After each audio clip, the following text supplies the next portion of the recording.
ओम शांति। 25 जून बहुत ही ईश्वरीय नशे की बात से शुरू कर रहे हैं बाबा। तुम परम पिता के सामने बैठे हो, तुम हो तो आत्मा पर अब शरीर में हो। आत्मा और परमात्मा बिना शरीर के कुछ नहीं करते। तुम अपने शरीर में बैठे हो, मैं इस ब्रह्मा के तन में बैठा हूँ। ये मेरा शरीर नहीं है, मैं इसमें टेम्परेरी आता हूँ। तुम्हें बहुत नशा और बहुत खुशी होनी चाहिए कि हम भगवान के सम्मुख बैठे हैं। बाबा पूछते बच्चों से, बच्चे पहले भी कभी मिले हो?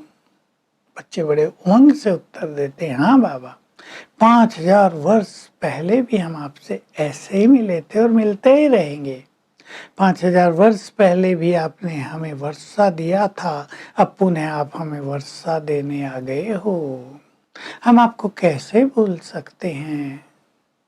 बाबा कह रहे, बच्चे सुनते हो, मैं तुम्हारा परम पिता हूँ। बच्चे कहते हैं, हाँ बाबा, हम देख रहे हैं, आप हमें पावन बनाने आ गए हो।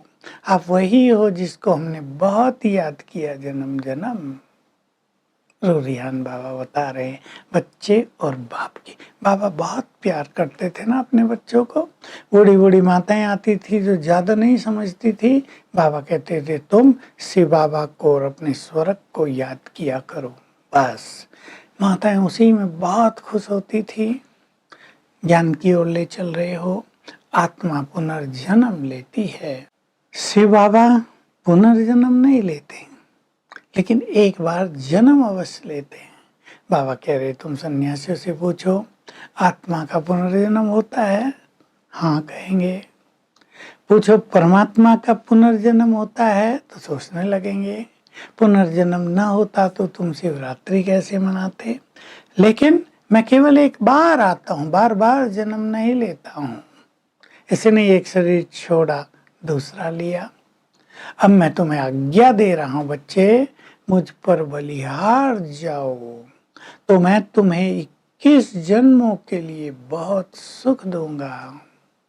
माया रावण ने तुम्हारा सुख छीन लिया है, तुम्हारा राज्य छीन लिया है, तुमको दुखी बना दिया है। मैं आया हूँ तुम्हारा राज्य तुम्हें वापस दिलाने के लिए, तुम्हें दुखों से छुड़ाकर सुखों में ले जाने के लिए। ये माया का खेल सदा ही चलता रहता है। लोग इस माया को समझते नहीं हैं, धन को माया कह देते हैं, परंतु माया है ये 5 विकार। तुम देहाभिमान में आकर इस माया के वश हो जाते हो। देखो दिखाते हैं शास्त्रों में भी कि देवता वाम मार्ग में चले गए, विकारों में गिर गए, उनकी सारी शक्तियां नष्ट हो गई, लेकिन वो कब थे ये किसी को पता नहीं। तो बाबा एक सुंदर चिंतन दे रहे हैं। देखो भारत का इतिहास या धर्मों का इतिहास, महात्मा बुद्ध क्राइस्ट 2000 साल पहले आए, बुद्ध इब्राहिम लगभग 2500 साल पहले आए। तो उससे पहले कौन थे ये किसी को पता नहीं है। उससे पहले देवी देवता थे भारत में, तो वो लाखों साल थोड़ा ही रहेंगे। 2500 साल में ये सब धर्म आते हैं और पहले 2500 साल में आदि सनातन देवी देवता धर्म रहता है। वही फिर द्वापुर से हिंदू कहलाने लगते हैं। और ये विचारणीय है कि धर्म तो देवी देवता धर्म ही था ना, जिसे हिंदू कहा गया। तो ये सब धर्म पिता हिंदुओं से ही निकले कहीं ना कहीं से। इसलिए आदि सनातन देवी देवता धर्म सभी धर्मों का बीज है। बाबा कह रहे हैं तुम्हारे लिए सबसे अच्छा समय ब्रह्म मुहूर्त का होता है। तुम्हारी नींद बहुत कम होनी चाहिए, 4-5 घंटे रात को, बस इतनी ही। बहुत जल्दी सो जाओ, 9 बजे सो जाओ, 2 बजे उठो। चलो देर से सोए 3 बजे 4 बजे उठो। सवेरे एकांत में बैठकर बाबा से बातें करो, ज्ञान का चिंतन करो, बहुत अच्छी रूरिहान करो। बाबा अपना बता रहे हैं कि बाबा बहुत करके रात को जागता है, सबको सकाश देने की सेवा करता है। ये सूक्ष्म कमाई होती है, इस कमाई में कभी थकान नहीं होती। लौकिक में भी जब मनुष्य कमाई करता है तो कमाई में उसे थकान नहीं होती, जागते रहते हैं लोग।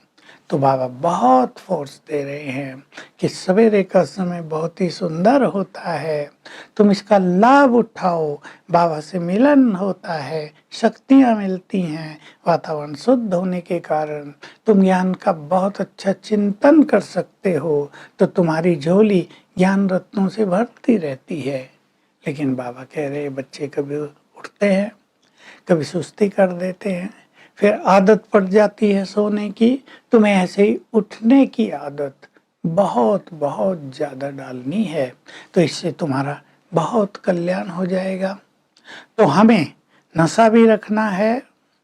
बाबा हमें क्या देने आया है? अपने को बाबा कह रहे बलिहार कर दो मुझ पर।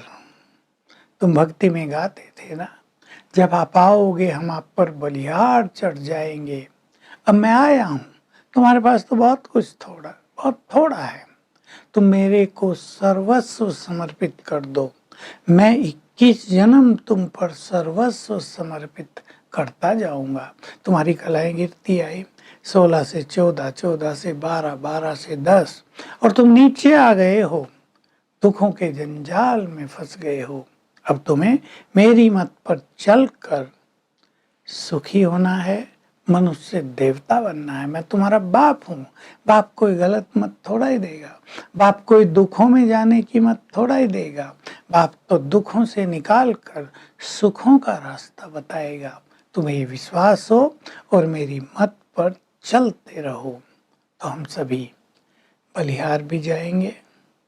देखो, लोग जिन पर बलिहार जा रहे वो तो धोखा दे रहे हैं। भगवान पर बलिहार जाएंगे तो बहुत कुछ मिल जाएगा। और सवेरे के समय विशेष हमें उठने की आदत होनी चाहिए। जल्दी सोना, रात को टाइम पे भोजन करना, थोड़ा कम भोजन करना, ये परम आवश्यक है। लेकिन आजकल तो युग बदल गया, लोग टीवी देखते हुए सोते हैं, व्हाट्सएप पे लगे हुए अनेक चीज़ें देखते हुए फिर सोते हैं। तो इससे सवेरे उठने का आनंद नहीं आएगा।